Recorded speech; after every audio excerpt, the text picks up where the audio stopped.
வணக்கம் மக்களே. ஒரு நிமிஷம் இருங்கன்னு கிளம்பிய எடப்பாடி பழனிசாமி அவர்களை நிறுத்தி அமித்ஷா அவர்கள் விடுத்த வார்னிங்.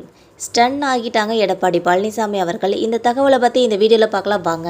2 நாட்களுக்கு முன் டெல்லியில் நடைபெற்ற சந்திப்பில் அதிமுக பொதுச் செயலாளர் எடப்பாடி கே பழனிசாமி அவர்கள் மத்திய உள்துறை அமைச்சர் அமித்ஷா ஒரு முக்கியமான எச்சரிக்கையை விடுத்துள்ளதாக தகவல்கள் தெரிவிக்கின்றன.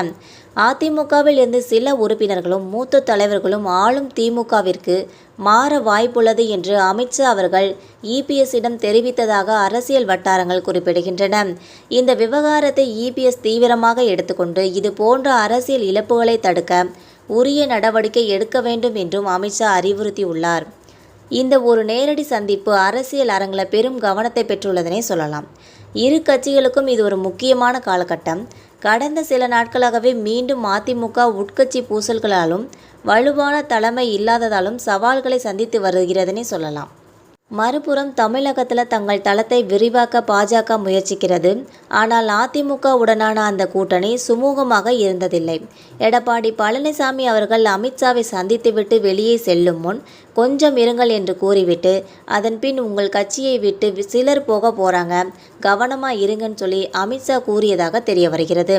இதை கேட்டதும் எடப்பாடி பழனிசாமி அவர்கள் ஸ்டன் ஆகிட்டதாக கூறப்படுகிறது.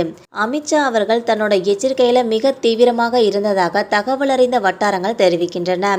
அதிருப்தியில் உள்ள சில அதிமுக தலைவர்களை திமுக தீவிரமாக அணுகி வருவதாகவும் அவர்கள் கட்சி மாறினால் எதிர்வரும் தேர்தல்களில் அதிமுக பெரும் பின்னடைவை சந்திக்கும் என்றும் அவர் இபிஎஸ்ஸிடம் கூறியுள்ளார். இபிஎஸ் தன்னோட கட்சி தொண்டர்களை ஒருங்கிணைத்து அதிருப்தியாளர்களை சமாதானப்படுத்தி கட்சி ஒற்றுமையுடன் இருப்பதை வெளிப்படுத்த வேண்டும் என்றும் அமித்ஷா வலியுறுத்தியுள்ளார். அதிமுகவின் மற்றொரு முக்கிய புள்ளி விரைவில் திமுகவில் சேர வாய்ப்புள்ளதாக திமுக வட்டாரங்கள் தெரிவிக்கின்றன. மக்களவை தேர்தல் மற்றும் சட்டமன்ற தேர்தல்களுக்கு முன்பு நிர்வாகிகள் கட்சி மாறுவது வழக்கமான நிகழ்வு. வெற்றி பெறக்கூடிய கட்சியிலும் பெரும்பாலான ஆளுங்கட்சியிலும் இணைவது பொதுவான ஒரு போக்குதான். திமுக வட்டாரங்கள் தரும் தகவலின்படி அந்த முக்கிய புள்ளி கொங்கு மண்டலத்தை சேர்ந்தவர் என்றும் சிலர் அவர் சென்னையை சேர்ந்தவர் என்றும் கூறுகின்றனர்.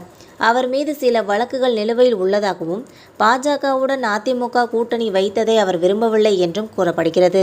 சுமார் 5000 பேருடன் இணைந்து அவர் திமுகவில் இணைய உள்ளதாகவும் இதற்காக இணைப்பு விழா விரைவில் நடைபெறும் என்றும் அறிவிக்கப்பட்டுள்ளது. இவருக்கு வரவிருக்கும் தேர்தலில் போட்டியிட வாய்ப்புகள் வழங்கப்படலாம் என தெரிகிறது. அவர் மாறும் பட்சத்தில் அதிமுகவின் அடித்தளம் பெரிய அளவில் ஆட்டம் காணும் என்று அரசியல் நோக்கர்கள் கருதுகின்றனர். இந்த நகர்வு அதிமுகவின் ஆதரவாளர்கள் மத்தியில் பெரிய தாக்கத்தை ஏற்படுத்தும் என எதிர்பார்க்கப்படுகிறது. அதிமுகவை சேர்ந்த முக்கிய பிரமுகர் திமுகவில் இணைவதற்கான காரணம் குறித்து பல்வேறு யூகங்கள் பரவி வருகின்றன.